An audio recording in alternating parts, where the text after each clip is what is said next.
Queremos extender una bienvenida a los que nos sintonizan de YouTube también, ahora en este momento. Y estamos lanzando una serie que le hemos denominado Las Crónicas de Narnia. Mucha tele va a decir usted, no es Narnia, es Las Crónicas de Salvación. Y la semana pasada ya nos enfocábamos en cuál sería la meta. La meta es la Nueva Jerusalén. La Nueva Jerusalén. Hoy empezamos a marcar y delimitar el camino hacia la Nueva Jerusalén. Y el camino lo vamos a extraer del libro de Hechos. Regresaremos hoy, a partir de hoy, regresaremos a Hechos. Y el primer tema que queremos hacer es el Evangelio. Ahora yo sé que muchos de ustedes han escuchado la palabra Evangelio desde su niñez, y poco a poco la palabra que nosotros, cuando oímos una palabra recurrentemente, estamos tan acostumbrados a pensar, esa ya me la sé, ¿verdad? Esa ya me la sé.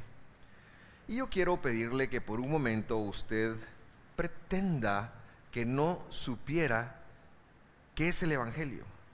¿Qué es el Evangelio? Yo quiero colocarle una idea en el corazón que se desprende de una relación que se da entre un grupo de judíos mesiánicos, Pedro y algunos otros que son judíos, pero que han creído en el Mesías. Por eso les llamo judíos mesiánicos, judíos de raza y de religión. Y por otro lado están un grupo de gentiles, romanos, incluso soldados, incluso personas de guerra que han estado viviendo en la tierra de Israel un tiempo, que son opresores, que son conquistadores, y que allí en una posición quizás económica y socialmente privilegiada para ellos, pero que son absolutamente despreciados y rechazados por los lugares donde ellos están viviendo. Y ahí en ese lugar Dios empieza a trabajar en la vida de este hombre y de su familia y de los allegados a él. El nombre del hombre es Cornelio.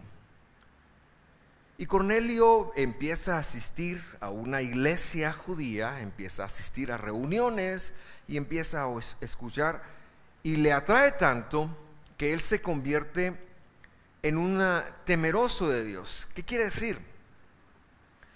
Un temeroso de Dios en la Biblia, en ese tiempo, para que usted lo conecte, era alguien que llegaba, que se sentaba, que escuchaba, pero cuando decían, ¿cuántos quieren servir? ¿Cuántos se van a comprometer? ¿Verdad? Eso no pasa hoy, ahora, ya no pasa, pero pasaba en ese entonces. Y Cornelio está muy contento de escuchar de los salmos, de la Biblia, y cada día sale motivado, pero no tiene salvación y no tiene un compromiso. Ese es un temeroso de Dios en el primer siglo. Y la razón es porque también no se lo han hecho fácil. Para que Cornelio dé el siguiente paso, le tienen que volar cuchillo. Y es una cuestión muy difícil. Lo tienen que circuncidar. A ver si en esta iglesia quisiéramos, en lugar de bautizar, circuncidar, ¿cuántos varones tendríamos aquí, verdad? Ríase por favor, porque era chiste. Yo sé, a los hombres nos da miedo.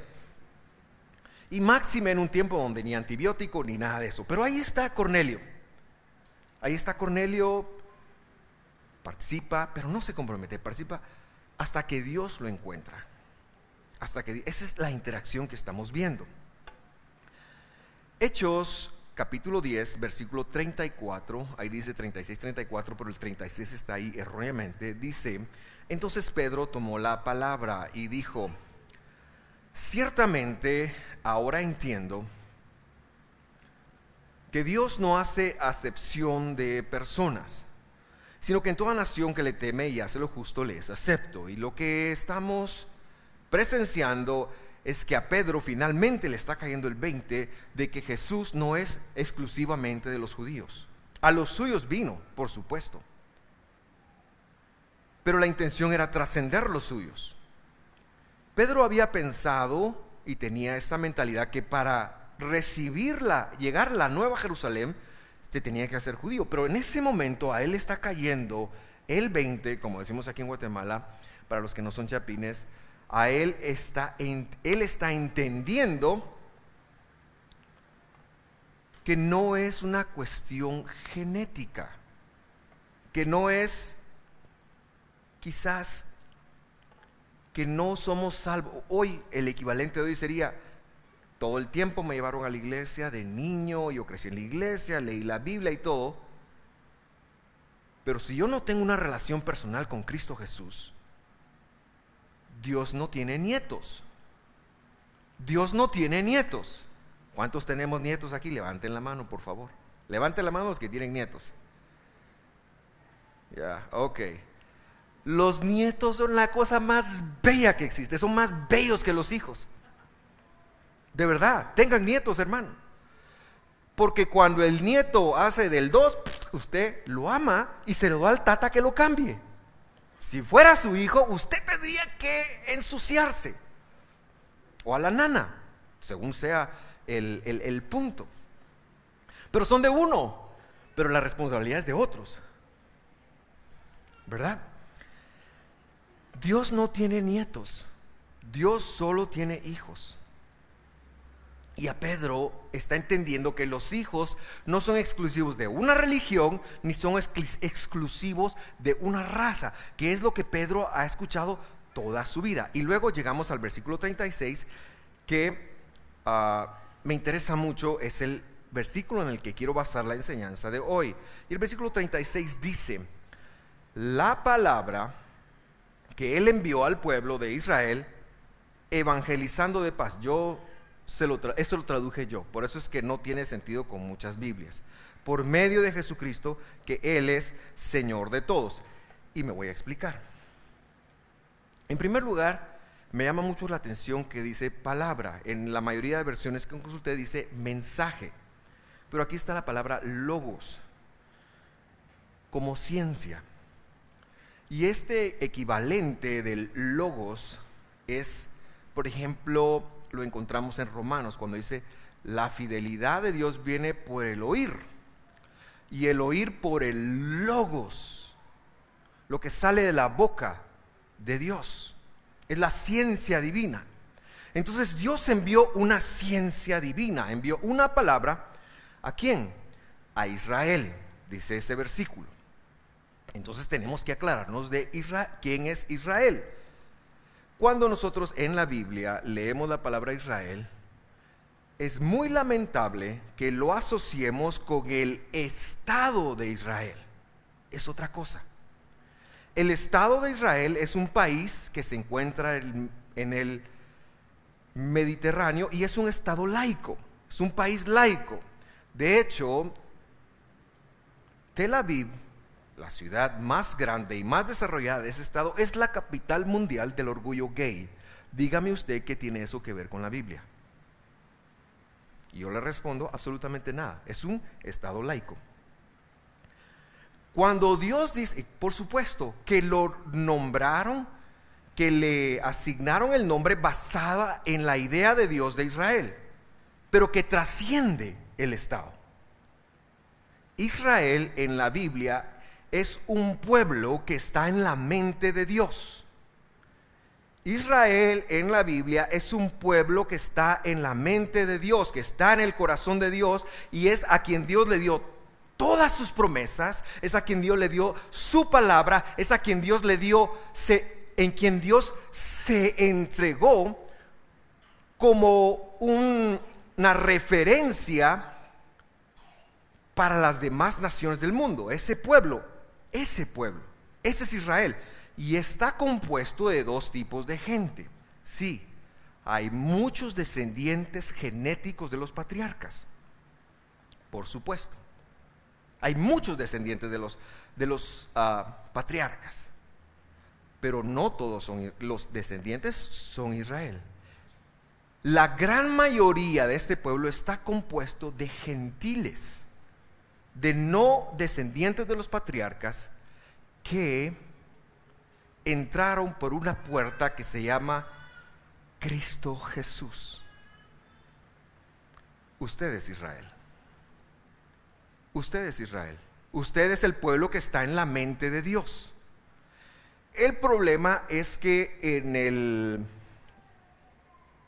en el Evangelio, los escritos de Mateo a Apocalipsis, recibe un nombre, congregación, recibe el nombre de congregación o pueblo, pero se refiere a Israel, pero recibe el nombre de congregación. En griego ese nombre es eclesía, y es lo que nosotros interpretamos como iglesia. ¿Es la iglesia el pueblo de Dios? Por supuesto que lo es, los lavados por la sangre del Cordero. Pero ¿sabe qué?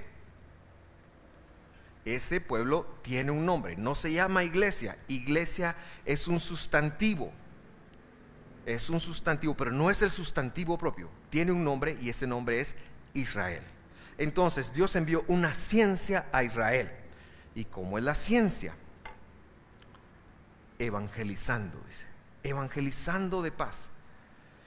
Yo busqué este verbo en la escritura porque este es el centro del mensaje. ¿Qué es evangelizar? Y aquí es donde jugamos con lo que yo le decía al principio. Esa ya me la sé. El pastor quiere que yo vaya, salga de aquí y convenza a otros de recibir a Jesús. Eso no es evangelizar. Empiezo así. Este verbo, evangelismenos, también quiere decir predicar la paz, pero realmente su origen, y lo veremos acá, lo extraeremos de acá, es anunciar, anunciar, anunciar. Le voy a hacer un ejemplo. Está de moda, lo he visto, que de repente aparecen en las redes sociales un padre, o sea, un papá, un varón y su esposa, y la señora está panzona, no porque se comió muchos paches ni tamales, sino porque está esperando un bebé. Y están los dos. Y hay una serie, puede aparecer Más Familia, lo he visto mucho ahora, por eso lo relaciono. Y luego hay algo que van a disparar, que tiene dos colores. Un color es azul y otro color es rosado. ¿Qué están haciendo? Se están preparando para develar el sexo del niño. Eso es un anuncio. Van a anunciar cuál será el sexo de su hijo. Y lo hacen con mucho júbilo, ¿verdad? Y de repente ¡pah!, sale una bomba y es azul. Y todos ¡ay! Y así como... No sé si usted lo ha visto. Ya lo sabían, pues lo que no sabían eran los demás. O sale rosado. Y qué bueno, está bien, yo me alegro. Qué creativos. Dios fue muy creativo en anunciar. Ahora, ¿qué se anuncia? ¿Qué quiere decir evangelio? Evangelio es el anuncio de el que es bueno. Evangelio es el anuncio de que es bueno, y lo que necesitamos conectar es que no es meramente ese anuncio, vaya la redundancia, sino es la persona. El evangelio es Cristo. Cristo Jesús es el evangelio. Por eso cuando usted, si tiene una Biblia de papel, sobre todo de la versión 60 para atrás, usted puede irlo a consultar. Y cuando usted llega a la primera página del Nuevo Testamento, dice Evangelio según Mateo, dice Evangelios katama matitiahu, Evangelio según Mateo. ¿Qué quiere decir eso? El anuncio de Jesús de acuerdo a como lo recopiló Mateo. El anuncio de Jesús de acuerdo a como lo entendió Marcos. El anuncio de Jesús de acuerdo a como lo entendió Lucas y Juan. Y eso es lo que quiere decir evangelio. Así que la palabra evangelizar es mostrar a Dios, al Dios que nos salvó, porque somos su pueblo, porque somos Israel. Y ahí me ayudo de los hermanos. Yo no sé cómo anunciamos, no recuerdo cómo le anunciamos a la familia. Bueno, sí, ya me acordé. En un almuerzo, en una cena, ¿saben qué? Vamos a tener una nena. Nosotros no fuimos tan creativos, sino en un almuerzo Mónica está embarazada. Qué bueno, ¿verdad? Y meses después, cuando el ultrasonido dijo, pues es una niña, y lo anunciamos. Pero qué creativo las personas, no me estaba burlando, bueno, sí un poquito tal vez, pero no era la intención, de las personas en su creatividad de anunciar las cosas. Porque nosotros deberíamos de aspirar a esa misma creatividad para dar a conocer a Dios en nuestras vidas. Eso es lo que significa el Evangelio. Y en la perspectiva de Pedro, no hay Nueva Jerusalén sin Jesús. No la hay. Y en la perspectiva de la Biblia no hay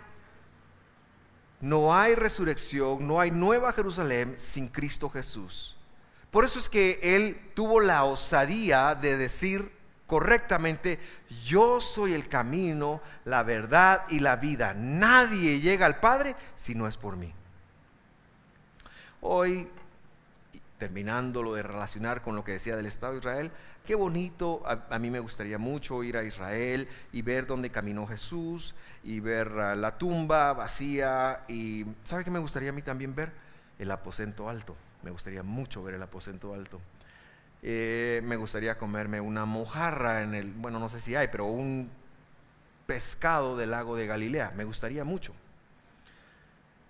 Realmente tengo un listado muy grande de cosas que me gustaría visitar, por el hecho de que nuestro Dios estuvo ahí.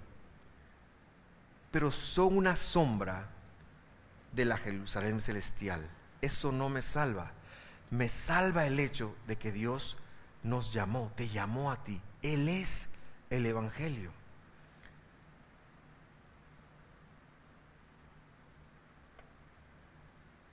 Y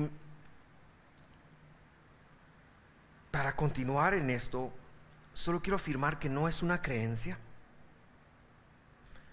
mía, sino que es una persona, es una relación con Dios. Porque cuando nos dicen hay que evangelizar, lo que entendemos es que con nuestro entendimiento tenemos que ir a convencer a personas. Usted no puede convencer a alguien. ¿Cuántos de ustedes, si empezamos de menos a más, pueden convencer al cónyuge de que haga algo que no quiere hacer? A los hijos uno puede, porque hay un amigo fiel, ¿verdad? Eres mi amigo fiel. Y entonces, pero no es convencimiento, realmente es manipulación. Sin embargo, el que sí convence es Dios, porque Él es la persona del Evangelio.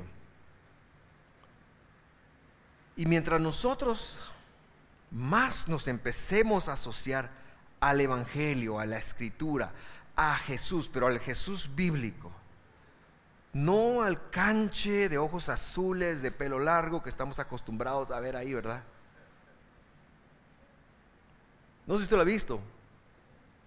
O al señorcito que, pobrecito, alguien que le dé un respiro, que tiene como 300 años de estar clavado en una cruz. No a ese, sino al que está escrito.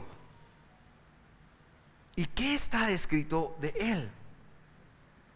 ¿Cómo podemos relacionarnos con Él? ¿Cómo es Él el Evangelio? Filipenses capítulo 2, versículo 6 dice lo siguiente: el cual, refiriéndose a Jesús, aunque existía en forma de Dios, o sea, quiero que conecte lo siguiente: solo hay un Dios. Si Él existía en forma de Dios, quiere decir que Él era Dios. Esto es antes de venir. Solo hay un Dios. Él, Jesús, fue el que le dijo a Moisés: Moisés, cuando Moisés, recuerda usted esa historia, tenía toda la presión encima, los egipcios estaban aquí, los tenía, y y la cosa estaba bien trompuda y el pueblo estaba así como, ¿qué vamos a hacer? Mejor no, ¿qué? Imagínense un momento de estrés. Usted no ha tenido estrés hasta que sea Moisés. Y Moisés está en un punto muy difícil de su vida y Jesús viene, se le aparece, bueno, no se le apareció, pero le habló al corazón y le dijo, Moisés, cállate. Porque Moisés se puso, Padre Santo que estás en los cielos, en el nombre de Jesús, declaro que los egipcios no vendrán a mí, por un lado saldrán y por otro. Moisés está orando y Jesús le dice, Moisés, ya no es hora de orar, es hora de actuar. Y por eso nos cansamos de decir que la Biblia, más que saber, más que entender, más que conocer, es actuar, es hacer. Ese es el mensaje de la Biblia. Y Jesús le dice a Moisés, entra, mano. Entra al mar, decirles que marchen, agarrar la vara y ponerla así, y el resto usted conoce la historia. Y lo mismo cuando David ve a un león que se llevó a unas ovejitas, Jesús es el que llegó y le mandó el mensaje y le dijo, ¿sabes qué? Anda por ella. Y en toda la Biblia la mano que nosotros vemos es la mano de Jesús, porque Él existía, Él estaba en la forma de Dios. Ahora bien, veamos por qué es bueno. Dice, porque no consideró el ser Dios como algo a que aferrarse. Wow, eso me impresiona. A veces estamos en la posibilidad de ayudar a alguien y no lo hacemos. Y está bien, no estoy aquí para que usted se sienta mal. Si no ha ayudado a alguien, es su decisión. Pero pasa que Jesús había hecho unas promesas que Él iba a salvar a la humanidad. Él había comprometido su palabra y tenía que emprenderlo. Entonces, lo que está diciendo acá es que Él en su trono pudo haber dicho, sí quiero, sí voy, pero no lo hizo. Sino que Él, cuando se determinó legalmente que la humanidad no podría ser rescatada, Él dijo, yo voy. No se aferró a ser el mero tatascán para decir, no, yo voy a encontrar otra manera, voy a enviar a alguien más. Gabrielito, ¿cómo estás, Gabrielito? Hazme un favor, Gabriel. No aquel, ¿verdad? El de la Biblia. Hazme un favor. Mira esto que... No, Él no se aferró. Porque lo que Dios va a cumplir siempre es su palabra, es su logos, es su dabar, es lo que te está diciendo. Y por eso nosotros en el siglo XXI debemos de aprender y debemos de conocer cuáles son las promesas de Dios, porque las promesas de Dios es lo que Dios va a cumplir, empezando de primero con la promesa más grande que Él te dio, de llevarte a la vida eterna. Y si Dios te va a llevar a la vida eterna, no te preocupes de lo que vivas en estos años de la tierra, porque el Señor va a proveer cada cosa que tenga que proveer para que su propósito sea cumplido en tu vida. Él se va a encargar.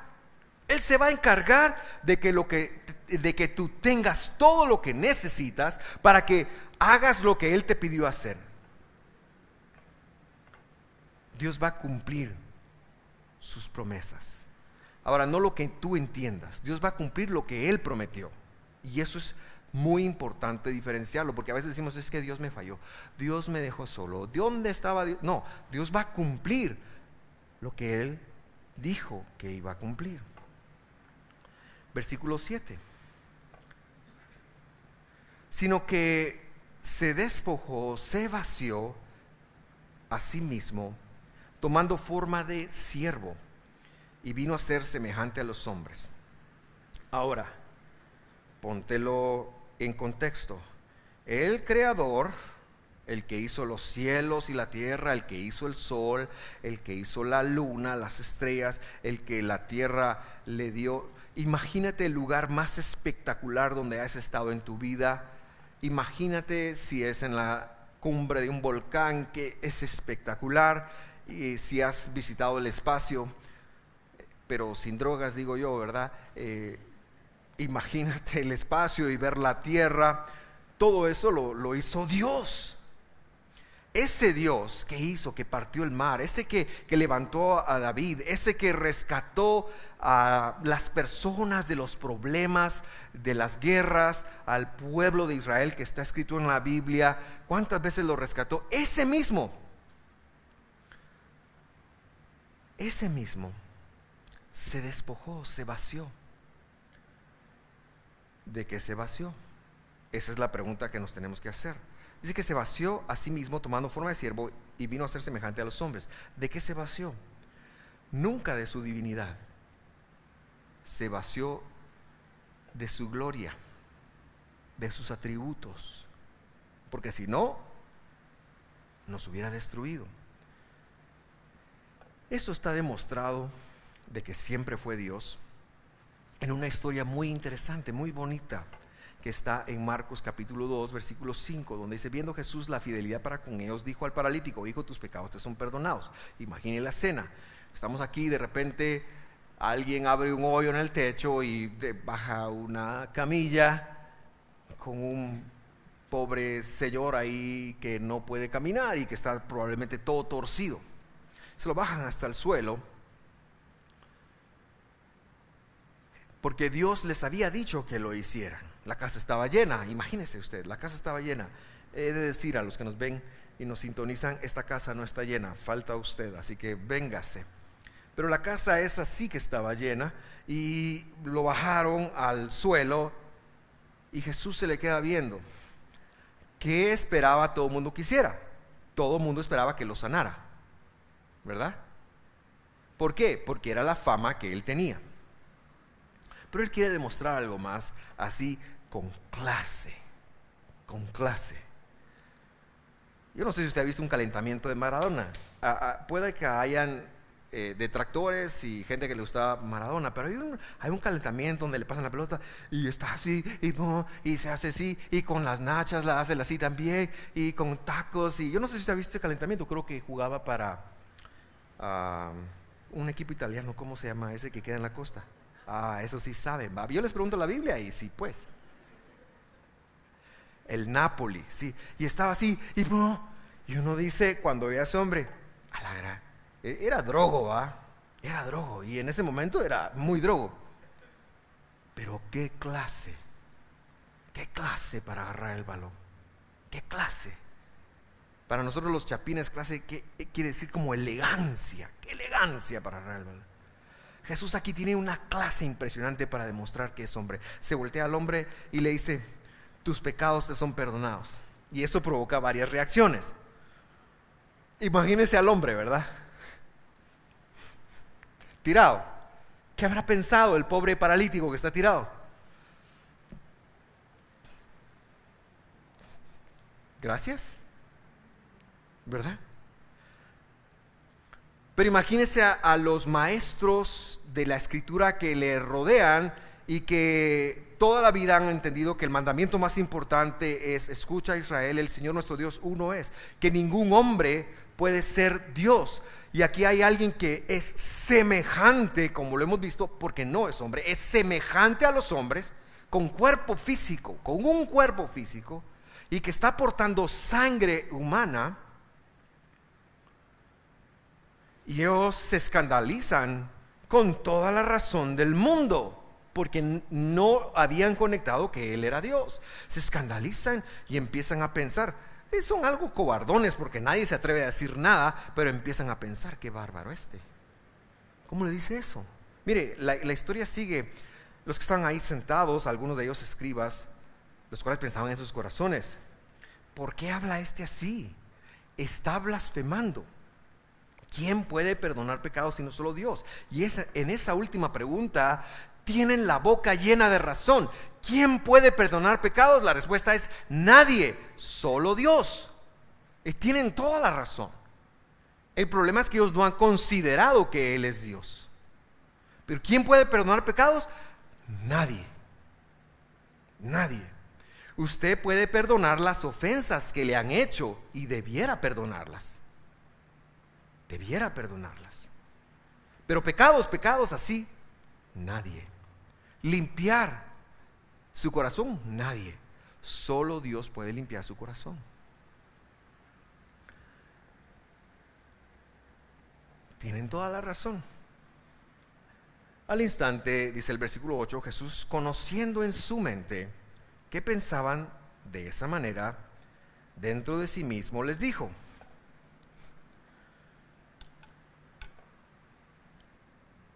vea, Jesús tiene mucho sentido del humor, o por lo menos con ironía lo está diciendo, porque Él sabe, es que Él es Dios y quiere extraer de sus corazones. Él sabe por qué lo piensan. ¿Por qué piensan esas cosas en sus corazones? Les dice. ¿Por qué piensan esas cosas en sus corazones? Él sabe por qué, pero es necesario que ellos lo admitan. Entonces el versículo 1 dice: 9. ¿Qué es más fácil decir al paralítico? Imaginen, escribas y paralítico y todo el mundo oyendo. ¿Qué es más fácil decir? ¿Tus pecados te son perdonados? O decirle: levántate y toma tu camilla y anda.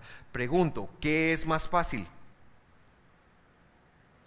Si había hombres o mujeres en Israel que Dios había usado para hacer milagros, pero solo Dios puede perdonar pecados, ¿qué es más fácil?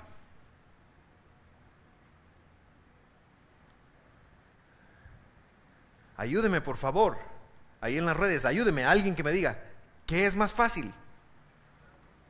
¿Perdón?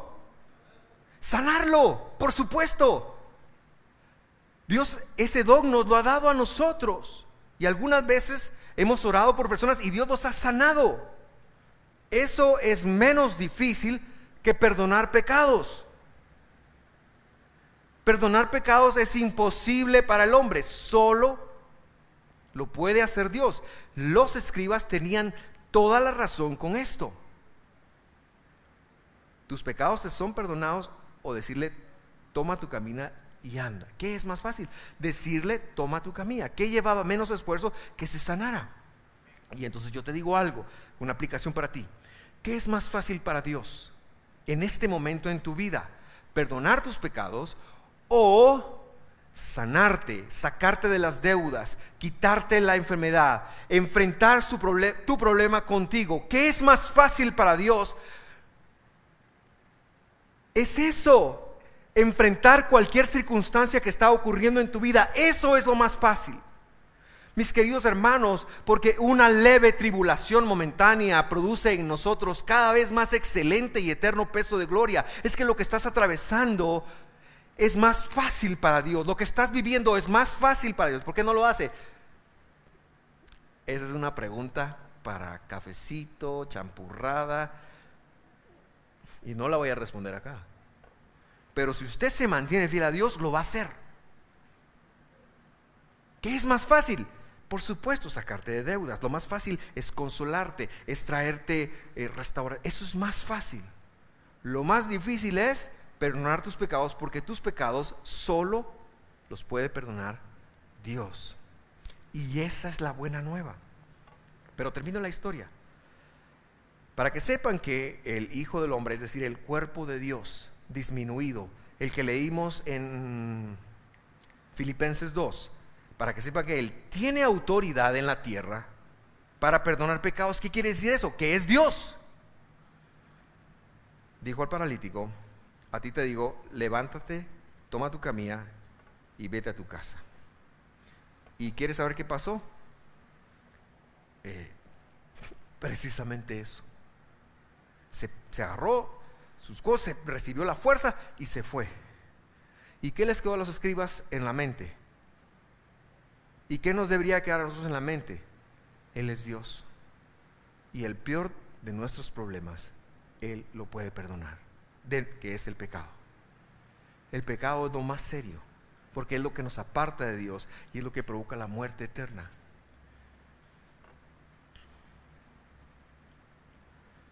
Regreso al versículo original. La palabra que Él envió al pueblo de Israel, el anuncio del que es bueno y que provoca paz por medio de Jesucristo, Él es el Señor de todos. El Evangelio no es lo que leemos, es la persona de Dios perdonando nuestros pecados. Y si Él pudo con tus pecados, va a poder con todo lo demás que estás enfrentando. No te rindas.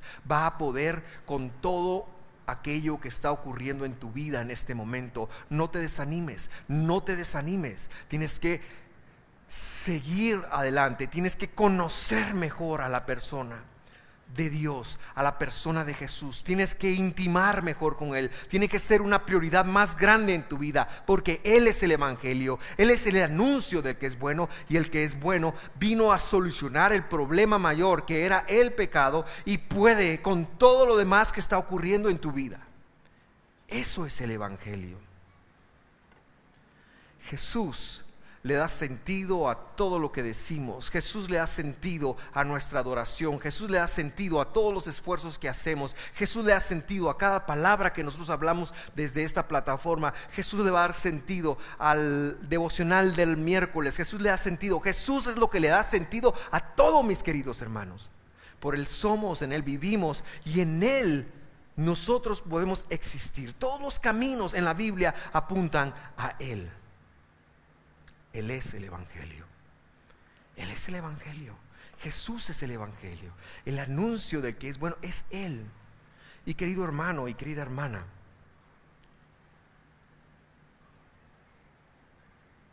voy a echar más gotas en los ojos porque me pican. Él te ama. Él vino por ti. No es algo que debamos de tomar a la ligera. No es algo que debamos no pensar. Es algo que debiéramos de considerar desde el mismo momento en que nos levantamos, de que abrimos los ojos, que Él estará con nosotros, que Él es por nosotros, que nos está dando una oportunidad más, que nos está dando un día más, que no nos va a dejar ni nos va a abandonar.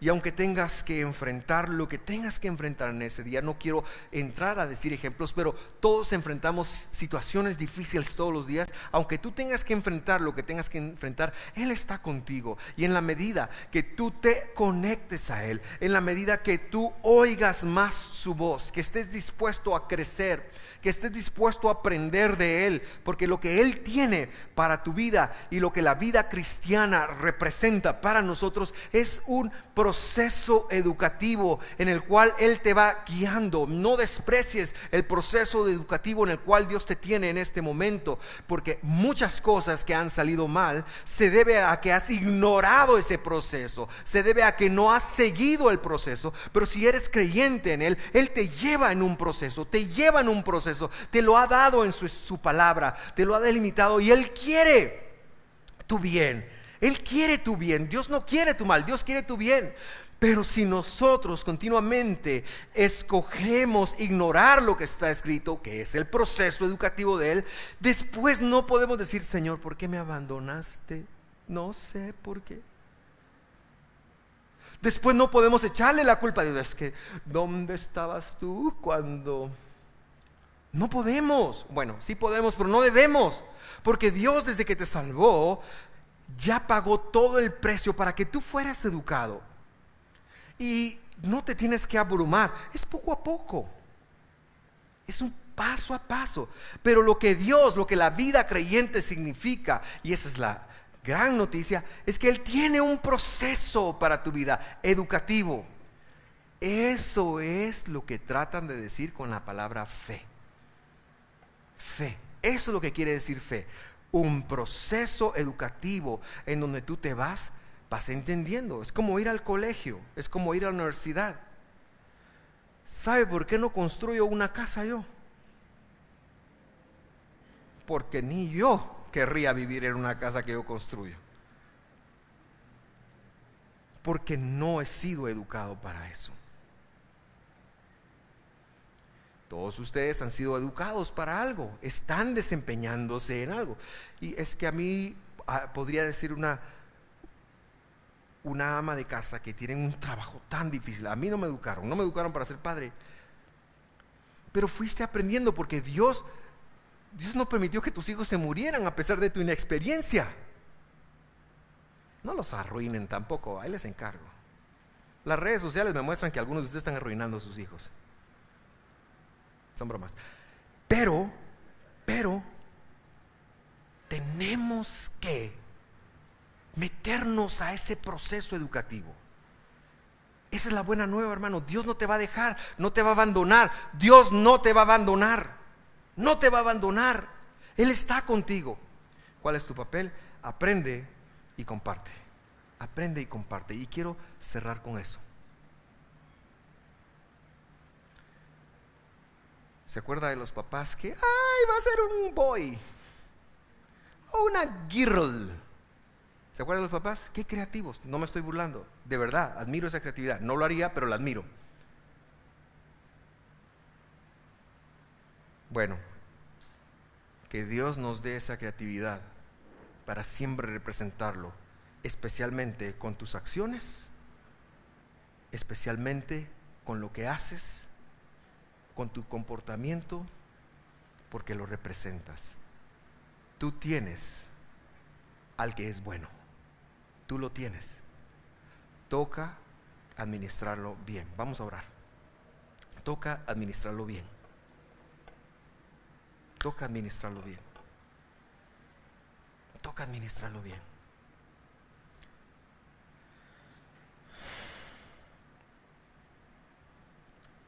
Yo tengo 3 invitaciones nada más hoy. 1, a recibir a Jesús. 2, a conocer a Jesús. Y 3, a predicar a Jesús. Lo que te quiero aclarar con esta última, predicar a Jesús, es que aunque no estés detrás de un púlpito, es una demanda que Dios va a tener en tu vida siempre, con tus palabras y tus acciones. Te invito a predicar a Jesús. Te invito a predicar a Jesús. Te invito a predicar a Jesús.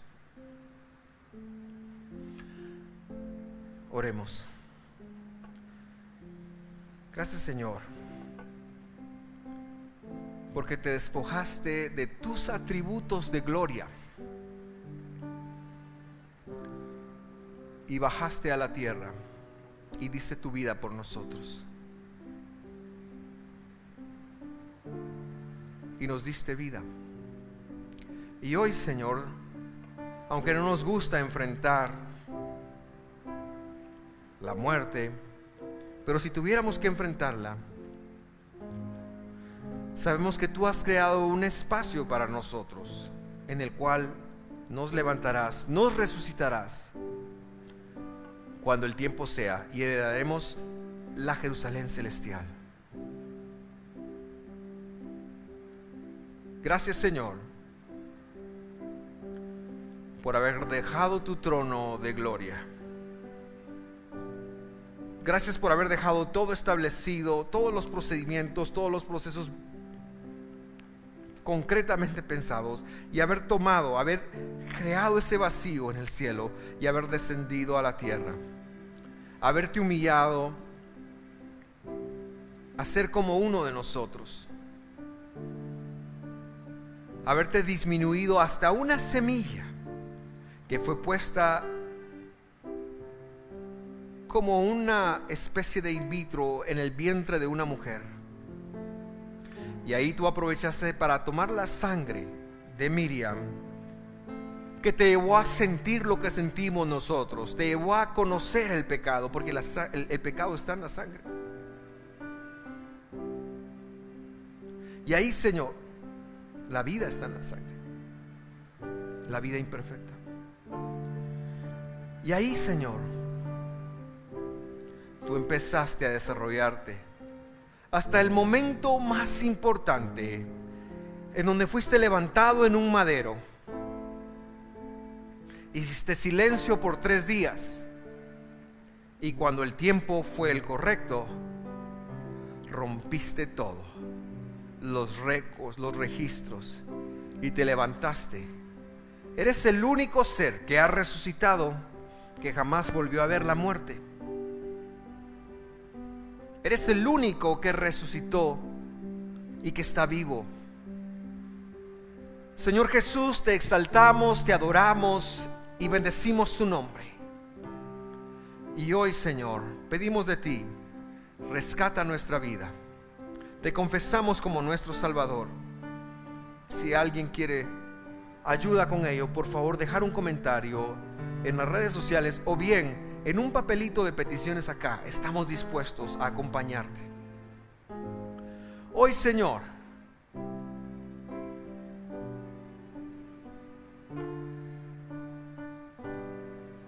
también pedimos